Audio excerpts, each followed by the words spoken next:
মশলাটা কষিয়ে নেওয়ার জন্য আমি এখানে দিয়েছি পেঁয়াজ বাটা। আমি পেঁয়াজটা ব্লেন্ড করে নিয়েছি, আপনারা পাটায় পিষে নিলেও পারেন।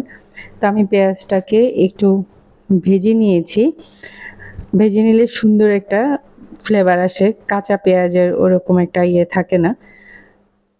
এখন আমি দিয়ে দিলাম এর মধ্যে রসুন পেস্ট, আদা পেস্ট।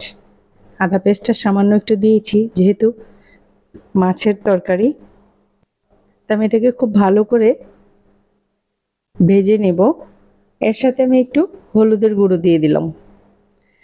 হলুদের গুঁড়োটা দিয়ে আমি বেশ কিছুক্ষণ ভেজে নিয়েছি। এখন আমি মরিচের গুঁড়োটা একটু পানি দিয়ে গুলিয়ে দিয়েছি। সরাসরি মরিচের গুঁড়োটা কষানো একদম ড্রাই ইয়াটার মধ্যে দিলে তখন অনেক সময় লেগে যায়, মশলাটা জ্বলে যায়। তো দেখতেই পাচ্ছেন খুব সুন্দর একটা কালার আসছে। তো কাঁকরোলগুলো আসলেই গাছের কাঁকরোল, খেতে খুবই টেস্ট। বাজার থেকেও অনেকে কাঁকরোল তো কিনে খায়, কয়জনের বা গাছের খেতে পারে। তো কাঁকরোলের যে অরিজিনাল টেস্ট, এটা যাদের গাছ আছে তারাই বলতে পারবে।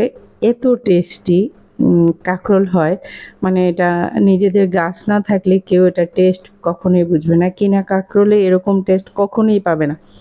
তা আমি মশলাটা কষানোর পর আমি কাঁকরোলটা দিয়ে দিয়েছি। তারপর আমি একটু ভালো করে কাঁকরোলটাকে আবার কষিয়ে নিয়েছি। প্রথমেই দেখেছেন আমি মাছ ভাজার পরই আমি কাঁকরোলটা তেলে ভেজে নিয়েছি, সুন্দর একটা ফ্লেভার আসছে। আমি এখন ঝোল দিয়ে মাছগুলো দিয়ে দিলাম, দিয়ে ঢেকে দিলাম।